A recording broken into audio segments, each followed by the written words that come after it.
Dr. Borba. This is Damaris from Hi Kitchen there. Corners. It's Oh, so glad. nice to talk to you. Oh, likewise. I'm glad to meet you. I'm glad to talk to you. What an honor. I mean, this is so great. I'm a mom of two. I have a 5-year-old and a 1-year-old. And I was hoping that maybe you could help me with some of my questions about. Oh, I'd love to help you with your. I love ones and I love fives. That's absolutely too cute. Yeah, he And just turned yeah. 5, so it's pretty fun. Oh, most important point off the top, they will never be more active than they are now. So get yourself a little time face, Mom, because they're just a movers and a shakers, but oh, what an incredibly wonderful age. I'm so excited here because I'm teaming up with Ragu and we're launching Mom's the Word on Dinner. It's just so similar to what you just said.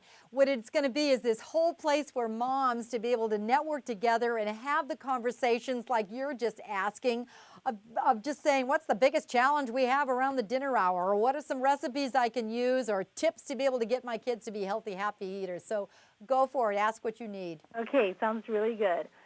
So basically, my son, he's 5, and he has a really hard time eating his vegetables, Yes. especially greens. Yes. And it's at the point where if we feed it to him, if we spoon feed him, then he'll eat. Aha, okay. And we have to distract him. I mean, my husband is much more patient than I am, and he'll play Uno with him at the table, and I'm just so frustrated because I'm at the point where I'm like, he's 5. He needs to be able to eat by himself. Yeah. All right, first of all, Mom, what you're talking about is extremely common, so relax. Okay. Second of all, just a little point, you have a very crafty, smart kid who's figured out what to do to win, and it's called attention getting. So what you're going to do is reverse the scenario. Here's what we do know. 5s is when they actually have different taste buds. They have a tough time with anything sour or anything bitter. And they usually, greens are not their most exciting thing. So here's what the research is telling us that you may want to consider. First of all, not so much on the plate of the things that he hates. A smaller size, even quarter size of the broccoli or whatever is turning him off is fine. It's called the 1-bite rule. Really? Okay. Yes. Now here's why. Because what you want him to do is develop a habit where he actually likes this thing called the broccoli. And the biggest part of research says what we may be doing wrong is first pushing it on him, second, requiring him to eat too much of it, and third, not introducing the same food group nearly enough. What they're saying is if you introduce the same food like broccoli that he hates, at least 5 to 14 times in small quarter-size helpings that he knows he's going to get it and there's something else on the plate that he likes, he'll slowly begin to develop a liking for it. My own son, here's another one you can do. That is, he was Mr. Picky Kid, poster kid, middle child. But what I knew that he liked was spaghetti and pasta sauce. So what I would do was actually cook the spaghetti because I knew he was going to love it. There went my nag factor down. But I also would put Ragu Old World style traditional pasta sauce on it because he'd eat it. But second, each half cup has 2 servings of veggies. So sometimes it's finding little ways to just know what he likes, but be careful not to turn him off by pushing the food too much. Yeah, because it becomes a battle. That's exactly what's happening. It becomes a battle, and then what happens is that it's no longer about the food, it's about who wins.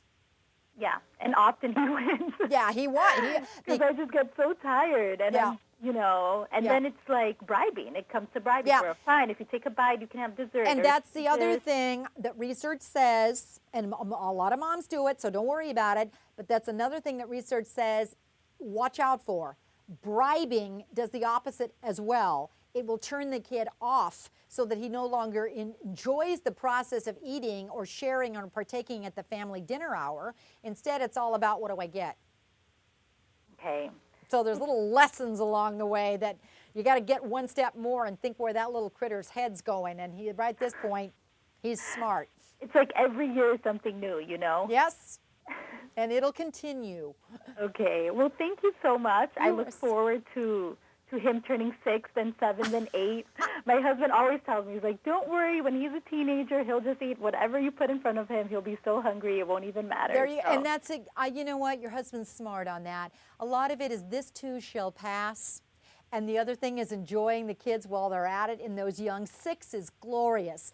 But if you've got any other questions, I really would encourage all moms to just share their own stories. Go to facebook.com/ragu sauce. Not only will you find tips that are working for other mothers in the challenge of the dinner table, so you know that you're not alone, but you also have the chance to be featured on a People magazine ad. Oh, thank you. Fun.